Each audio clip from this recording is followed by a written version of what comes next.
Bahujan Samajwadi party की supremo और उत्तर प्रदेश की पूर्व मुख्यमंत्री मायावती 2027 के विधानसभा चुनाव से पहले पूरी तरह एक्टिव हो गई हैं। हाल ही में रविवार 7 सितंबर को राजधानी लखनऊ में हुई बसपा की बैठक में मायावती ने संगठन के पुनर्गठन और आगामी कार्यक्रमों की रणनीति पर विस्तार से चर्चा की। इसके साथ ही बसपा के प्रदेश भर से आए वरिष्ठ पदाधिकारियों ने बूथ से लेकर जिला स्तर तक की कमेटियों की प्रगति रिपोर्ट मायावती के सामने रखी। बसपा सुप्रीमो की इस बैठक के बाद से कयास लगाए जा रहे हैं कि मायावती अपने पुरानी रणनीति पर उतर आई हैं और उनके इस पुराने अंदाज से समाजवादी पार्टी के सुप्रीमो अखिलेश यादव के पीडीए पर भी खतरा दिखाई दे रहा है, क्योंकि अखिलेश के पीडीए में जो दलित और अल्पसंख्यक हैं वो मायावती के भी कोर वोटर रहे हैं। हालांकि पिछले चुनाव में मायावती का वोट बैंक काफी गिरा है। लखनऊ में हुई बसपा की बैठक में ऐलान हुआ है कि 9 अक्टूबर 2025 को काशीराम जी की पुण्यतिथि पर एक बड़ी रैली होगी, जिसमें पुराने नेताओं की वापसी और नई रणनीति की घोषणा हो सकती है। बसपा प्रमुख के आदेश के बाद सभी कार्यकर्ता मिशन 2027 के तहत गांव-गांव जाकर दलित समुदायों, खासकर जाटव वोट बैंक को मजबूत करने में लगे हैं।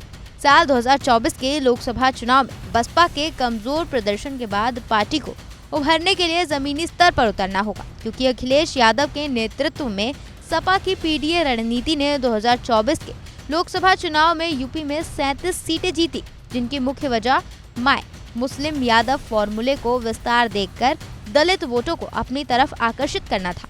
हालांकि अब मायावती के एक्टिव होने से अखिलेश यादव के पीडीए पर असर पड़ सकता है, क्योंकि सपा के पीडीए का एक बड़ा हिस्सा दलित वोटों पर टिका है, जो मायावती की बसपा का कोर वोटर बैंक रहा है। अगर मायावती की पुरानी रणनीति काम कर पाई तो सपा के पीडीए का 20 से 25% वोट प्रभावित हो सकता है। साल 2024 के लोकसभा चुनाव और 2022 के उत्तर प्रदेश विधानसभा चुनाव में मायावती की बसपा के प्रदर्शन पर नजर डालें तो वो काफी खराब रहा है। जहां 2024 लोकसभा चुनाव में बसपा यूपी में एक भी सीट नहीं जीत पाई, वहीं 2022 के विधानसभा चुनाव में बसपा का प्रदर्शन उसके इतिहास में सबसे खराब रहा। 2022 के विधानसभा चुनाव में बसपा ने 403 सीटों पर उम्मीदवार उतारे, लेकिन केवल एक सीट रसड़ा पर ही पार्टी की जीत हुई।